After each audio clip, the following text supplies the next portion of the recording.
Olá pessoal, tudo bem? Dando sequência ao nosso PET volume 2 aí, né? Nossa semana 3. Nossa temática vai ser sobre o desenvolvimento sustentável no campo. Para a gente falar sobre desenvolvimento sustentável no campo, né? Falaremos sobre a agricultura sustentável e de imediato. Bem, o conceito de sustentabilidade rural é definido como a capacidade de um produtor rural aliar seu trabalho às técnicas sustentáveis que promovam a preservação da natureza sem comprometer a produtividade. Também chamada de desenvolvimento rural sustentável, a sustentabilidade rural envolve práticas de preservação ambiental para as atividades do dia a dia, bem como a adoção de novas tecnologias e a aplicação de métodos sustentáveis na rotina no campo. Contudo, isso bem alinhado, o produtor rural consegue utilizar recursos naturais para realizar seu trabalho sem prejudicar o ambiente. Para que a agricultura sustentável seja uma realidade, é preciso adotar algumas práticas na terra processo. Dentre elas está a diminuição do uso de adubos químicos, né? Reduzir a quantidade de fertilizantes e pesticidas nos alimentos. Criar formas de reuso das águas das chuvas para alimentar os sistemas de irrigação da fazenda, usar fontes de energia limpa, entre outros. Sem dúvida, cada vez mais as pessoas têm parado para prestar atenção na qualidade, na procedência do alimento que chega na mesa. A busca por alimentos orgânicos oriundos da agrofloresta, por exemplo, tem sido cada vez mais constante, conforme as pessoas percebem que esses alimentos são mais saudáveis, né? O uso de práticas sustentáveis é bom para o consumidor, mas também para o agricultor, né? Adotar as práticas de agricultura sustentável não só contribuir para um mundo de mais qualidade de vida, mas ter a certeza de produzir um alimento com maior valor agregado.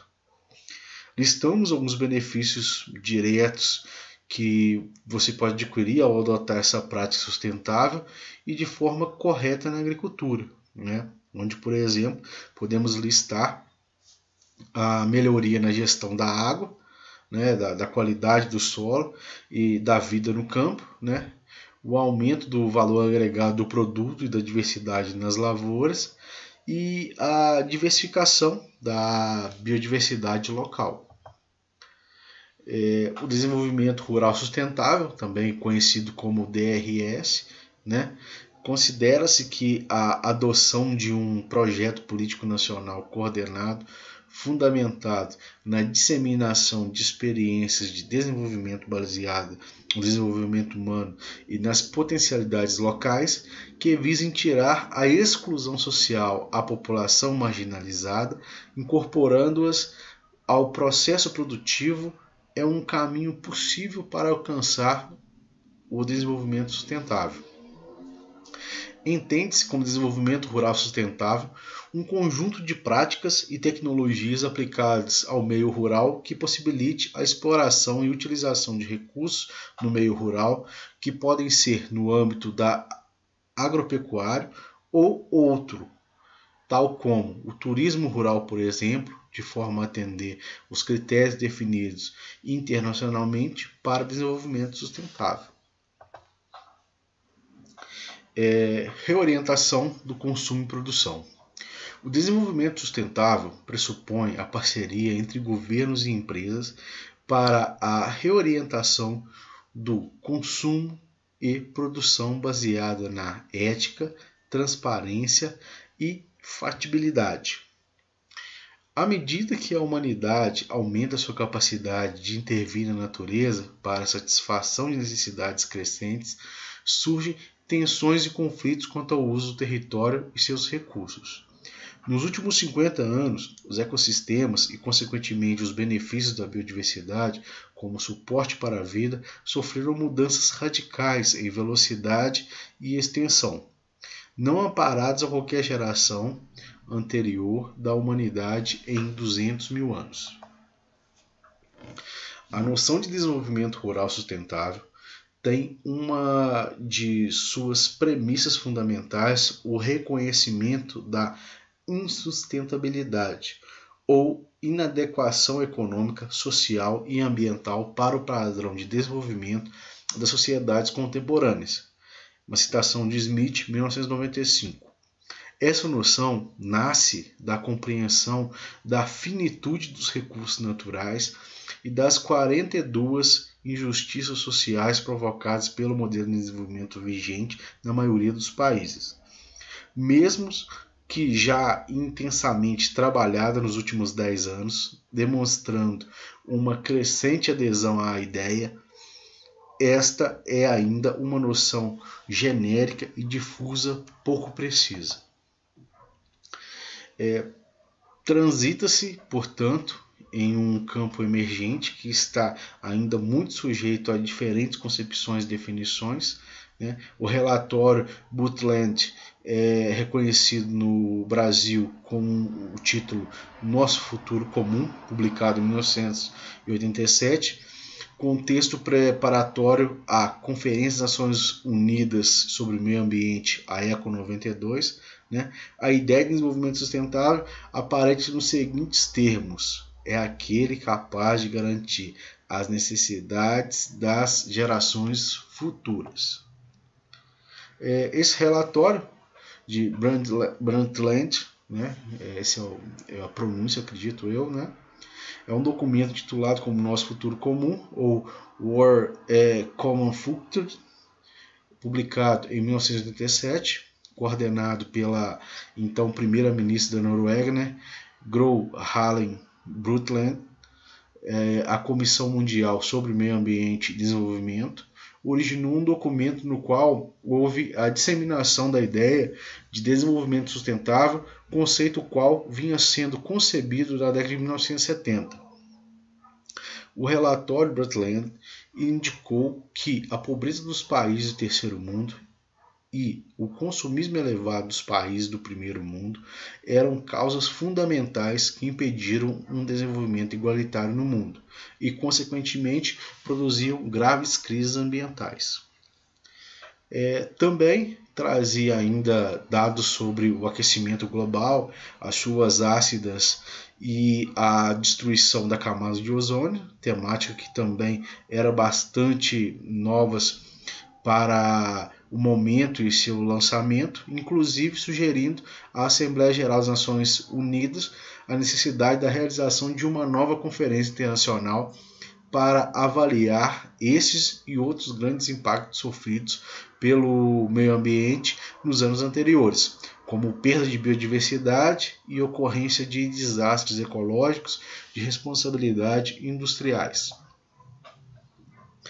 E ainda foi a primeira tentativa de estabelecer uma série de metas a serem seguidas por nações de todo mundo para evitar o avanço das destruições ambientais e desequilíbrios climáticos.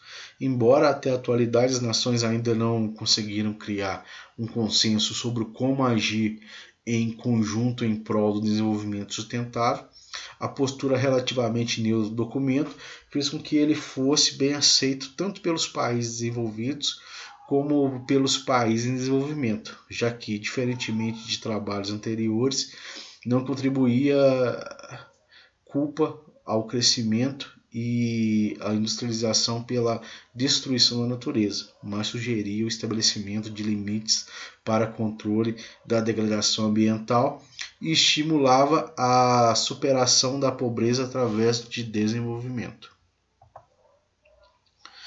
Tem algumas possibilidades de desenvolvimento rural sustentável. Nas últimas 5 décadas fomos levados erroneamente a tomar o desenvolvimento como sinônimo de crescimento econômico permanente e ilimitado, né? Atualmente, dadas as enormes dificuldades para a aceitação de um conceito inequívoco de desenvolvimento e considerando ainda a deficiência do conceito oficial de desenvolvimento sustentável, fez-se necessário buscar uma maior compreensão da sustentabilidade através da consideração e análise de suas dimensões básicas, as quais poderão servir de guia para a identificação e o monitoramento de possibilidades do desenvolvimento rural sustentável, né, no contexto da atuação da extensão rural do serviço público.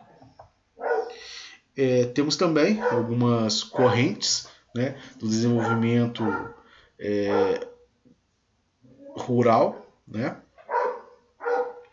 Vale ainda ressaltar que as dificuldades operativas e conceituais nesse campo dão margem para a identificação de pelo menos duas distintas correntes de desenvolvimento sustentáveis, né? Ou seja, desenvolvimento sustentável rural. Podemos listar a ecotecnocrática, né? E a ecossocial. Essa ecotecnocrática disse corrente que afirma a necessidade de um crescimento econômico continuado, relacionando sociedade e ambiente e os limites do crescimento mediante um otimismo tecnológico, artifícios econômicos e mecanismos de mercado. Já a ecossocial, né, considera os aspectos sociais e psíquicos predominantes no contexto sociedade e ambiente, as quais manifestam suas particularidades também nas vias de processo de ecologização que vem ocorrendo na agricultura, via da intensificação verde e a via da transição agroecológica. Bem, pessoal, podemos verificar, né, a partir dessa aula sobre os desafios de um desenvolvimento sustentável, né, no campo rural é um pouco complexo, né? Muitas vezes quando conversamos com produtores, né, relacionando a necessidade da produção orgânica, né, é levantado os problemas que o orgânico traz com relação à comercialização não é muito aceito, uma vez que está abaixo dos padrões exigidos para mercados, para a indústria, né? E não tem comercialização. Então, por isso, para produzir no padrão comercial, é de suma importância que utiliza-se de fertilizantes e agrotóxicos, né? Coisa que deve ser mudada em um trabalho contínuo, né, de conscientização e principalmente através de políticas do governo e sociedade em parcerias. Um abraço a todos aí, até a próxima.